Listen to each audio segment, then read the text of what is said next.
इस समय मैं लूप ब्रिज पे यहाँ पे मौजूद हूँ बागराकोट के पास नेशनल हाईवे 717A के ऊपर में।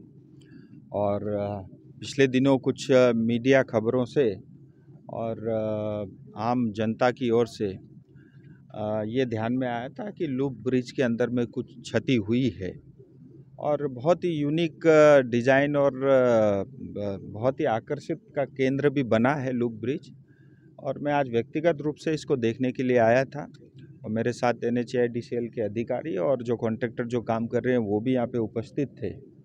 तो as such exactly loop bridge के ऊपर में किसी प्रकार की क्षति तो एज ऑफ नाउ नहीं है, लेकिन जैसे ही लूप ब्रिज ख़त्म हो जाता है तो वहाँ पे कुछ क्रैक देखे हैं और वो बिल्कुल लूप ब्रिज के निकट ही है।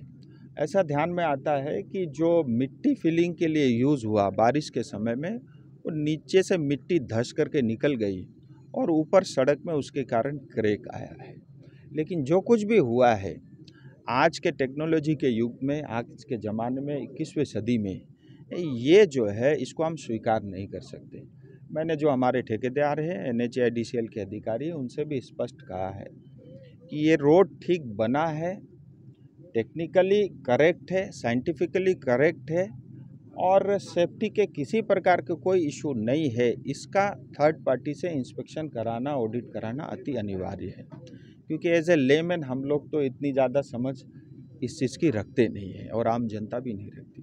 तो मैंने उनसे कहा है, एक तो थर्ड पार्टी इंस्पेक्शन कराए, दूसरा ये जो कुछ भी हुआ है, जो गलती हुई है उसके रूट कॉज पे जा कर के एग्जैक्टली किन कारण से ये सब हुआ है उसकी जांच करें और उसके बाद जो है इमीडिएटली इसका रिपेयर और मरम्मत का काम हो और भविष्य में इस तरह की किसी तरह की घटना न हो, इसके लिए ऑडिट के लिए भी मैंने कहा ये सब होगा।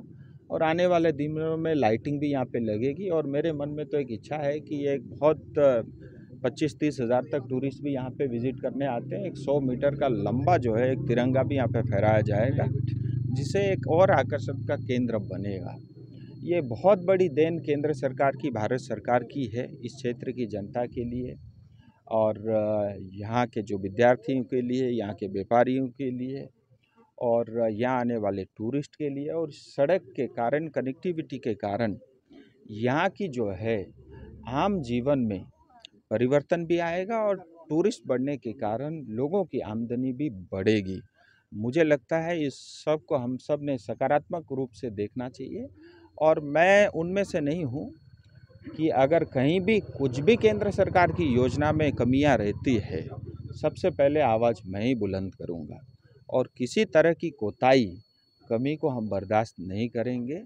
और जो जनता के लिए पैसा केंद्र सरकार ने भेजा है वो जनता तक पहुंचे, इसके लिए हम सब लोग प्रतिबद्ध हैं। के पास ज़रूर बनेगा, अब तक उसका टेंडर हो चुका होता, क्योंकि वो रोड जो है PWD के पास था। और आप सब ने देखा होगा कि PWD के जो पास रोड थे NH10 भी, NH55 भी, वो वापस NHAIDCL को दे दिया गया है। और एक व्यापक जो है कार्य योजना पे काम चल रहा है।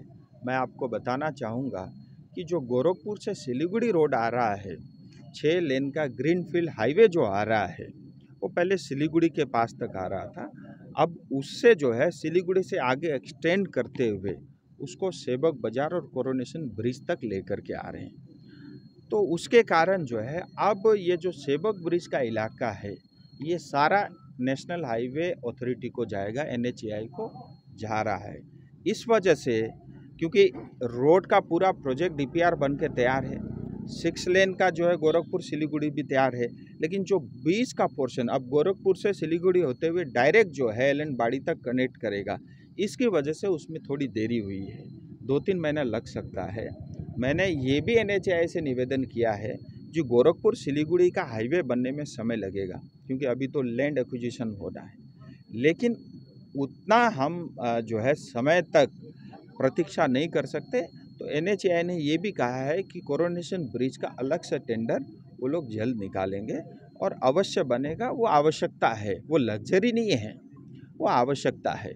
और जहाँ तक कोरोनेशन ब्रिज के ऊपर में 10 टन की गाड़ी समेत वजन के वाहनों को अलाउड है, मुझे ऐसा पता चला है कि जो पुलिसकर्मी दोनों साइड वहाँ पे ड्यूटी में लगे रहते हैं, वो गाड़ी चेक नहीं करते, वो 500 रुपये का नोट देख करके गाड़ी छोड़ देते हैं। तो अभी हमने वहाँ ये कहा है कि हम एक जो है गेट बनाएंगे लोहे का, जो बड़ी ट्रक गाड़ियाँ हैं उसके अंदर घुस ही नहीं सकती, एंट्री कर ही नहीं सकती।